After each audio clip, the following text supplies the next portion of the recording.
Hey guys, I'm Chris Ignato. You're watching my YouTube channel again, so thanks a lot for that. Now, let me tell you, I'm about to show you this beech nut video, and really quick though, you remember that hickory nut video I was talking about? Well, check these guys out. These are in the same family. Okay, look at that. Can you see that? Is it in focus? Let's pretend that's in focus. But these are butternut hickory, okay? Quite similar to hickory nut, a little bit different. So this is another species that rocks, okay? So I'm gonna harvest. There's a ton of these on the ground here, okay? I'm doing a primitive skills workshop, and this is the campsite we get. And there's a ton of these things on the ground and tons of beech nuts, okay? So really cool stuff. I'm happy. Lots of free food, right? Cool. Okay guys, so check this out. This tree here, this is a beech tree. Check out these leaves. Okay? Now, hold on. See these leaves here? Check out the veins. See how they're alternating? Characteristic. Mildly toothed leaves, okay, pointy on the end. A little bit of a diamond shape, maybe a lance shape, a little bit. But those are the characteristic leaves of the beech tree. A very big characteristic is this elephant-like skin, or bark. Looks like elephant skin, okay? Kind of smooth, gray. This is a tree that people love to carve their names and stuff into. Don't do that. How'd you like if someone carved their name on you? This is the tree's skin. It's its primary form of defense, right? You carve that into it and it causes all sorts of trouble. Not to mention the fact that after a while, it doesn't look so nice. In fact, it's very rare these days to find a beech tree that doesn't have a million things written and carved into it, which is rather frustrating. Okay, so when I take kids out to the woods, I teach them, don't do that.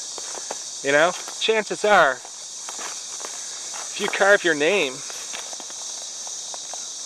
okay, on your tree, on some tree, everyone's going to see it, but you're not going to feel the same. Chances are, you write down K plus M, stuff like that.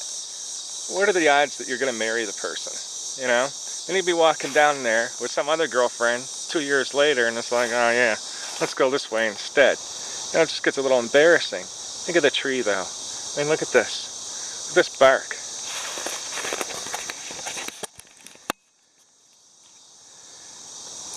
Okay, it just crumbles away. It's all open up for diseases and stuff to get into the wood. This harms the tree, and it's an eyesore. In my opinion, it's actually really ugly looking to be doing that. It's just really lame. Look at that. Almost every beech tree you see is like that. But what I want to tell you is one of the bounties from the beech tree. Like that didn't look stupid. Now here's a good example of the beech tree. Look at these leaves.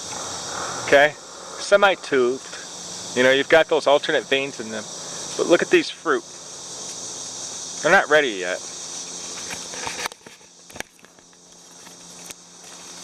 But here's the fruit found on the beech tree. Okay?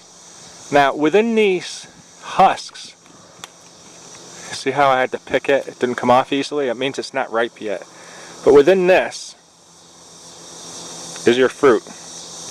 I'll take some of these home a little later on and show you what I'm talking about. Okay? Actually, I filmed these last year. I'm going to show you a clip I made last fall about these nuts and how to get your food from them. But just remember that tree. Okay? Remember these leaves. See those alternating veins? Okay? Semi-glossy leaf. Medium to dark green. That's what it looks like on the underside. Okay? There's more fruit up there, more nuts everywhere. The seeds of this tree are delicious, but you have to go through a lot of effort to obtain the meat. And I'm sure a lot of people figure it's not worth it because you just get a tiny little bit of food. But it's a tasty treat, and I've had some where they're rather plump, rather meaty. So keep this tree in mind, the beech tree. It's related to the hornbeam, You know, it's in the same family. That's cool. It's a cool feather, isn't it? You can see right through it. See me? See me smiling?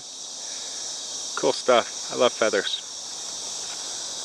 But the ironwood is in the same family as the beech tree.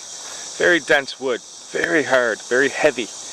And you can use it for making certain kinds of tools and stuff. But as I said, it's a very dense wood, really heavy and hard for around here.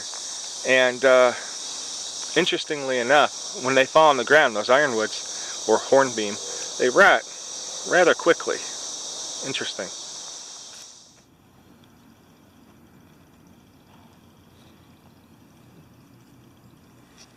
Okay, so here are some of the beech nuts. Now, I collected them a couple days ago, and I was lazy.